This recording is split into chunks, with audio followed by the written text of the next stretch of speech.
वानरों के सबसे बड़े महाबली योद्धा का अंत हो चुका। ऐसी स्थिति में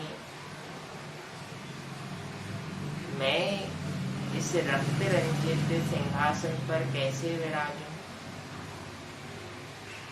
सिंहासन पर मैं नहीं बैठ सकता।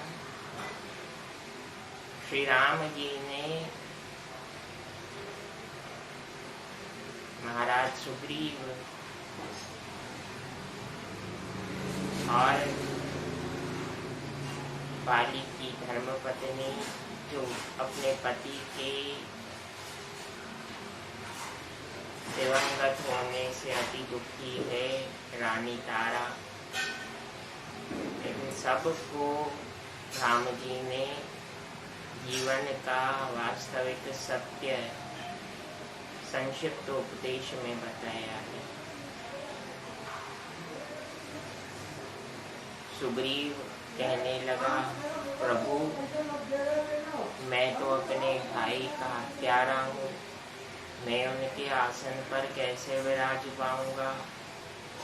मुझे कोई अधिकार नहीं बनता, मैं इस सिंहासन पर बैठने का किसी भी प्रकार से अधिकारी नहीं हूँ। जब राम जी ने यह सुना तो राम जी कहने लगे, भाई न कोई किसी को दुख देता है और न ही कोई किसी को सुख दे सकता है, सब कर्मों का फल है। सुग्रीव, नियति तुम्हें वानरों के राजा के रूप में देखना चाहती है, तुम्हें उस नियति के नियम का पालन करना होगा, चाहे स्वेच्छा से करो या दुखी मन से। किंतु व्यक्ति अगर कर्म मार्ग पर स्वेच्छा से चले और प्रभु इच्छा को अपने जीवन से मिला ले, तो ही व्यक्ति को आनंद की अनुभूति हो सकती है। रानी तारा तो श्री राम कहने लगे, देवी आप किस बात का शोक करती हैं? महाबली वीर शिरोमणि वानरराज बाली आपके सामने ही है। वे उस परम लोक की यात्रा पर निकल चुके हैं, जिस लोक की यात्रा हर जीव को करनी होती है। कोई भी इससे अछूता नहीं है देवी, इसलिए आप धैर्य धारण करें और अपने बालक अंगद के संस्कारवान सुशिक्षित जीवन का निर्माण करने में अपने जीवन को लगाएं। श्री राम का यह उपदेश देवी तारा को आढ़स बंधाता है और देवी तारा ने अपने बेटे अंगद को सुशिक्षित किया है। ये आगे चल के वानरों के योग्य युवराज बने। भगवान श्री राम जब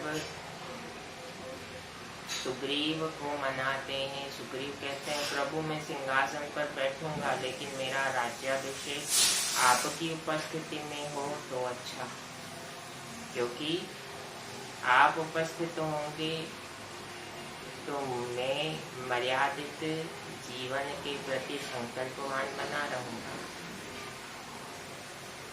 श्री राम ने कहा, भाई मैंने जो वचन दिया है अपने माता पिता को, उस वचन के अनुसार मैं 14 वर्ष तक नगर में तो नहीं जा सकता, ना ही मैं 14 वर्ष तक राजसी सुखों को भोग सकता हूँ। इसलिए मैं तो तुम्हारे राज्याभिषेक में प्रत्यक्ष रूप से उपस्थित नहीं हो पाऊंगा, किंतु मेरे प्रतिनिधि के रूप में लक्ष्मण तुम्हारे साथ चलेगा। लक्ष्मण, हनुमान जामवंत जी, आप सभी वानरराज के रूप में सुग्रीव के राज्याभिषेक की पूर्ण तैयारी करें। सुग्रीव का राज्याभिषेक हुआ और भगवान श्री राम का चातुर्मास प्रारंभ हुआ। प्रवर्षण पर्वत पर श्री राम ने वर्षा ऋतु और शरद ऋतु के 4 मास बिताए हैं। हर दिन राघवेंद्र के लिए पीड़ादायी है, क्योंकि आज राम के साथ उनकी शक्ति स्वरूपा देवी सीता नहीं। हालांकि प्रभु की यह लीला है, किंतु संसार को दिखाने के लिए राम जी ने एक आदर्श पेश किया है कि गृहस्थ जीवन में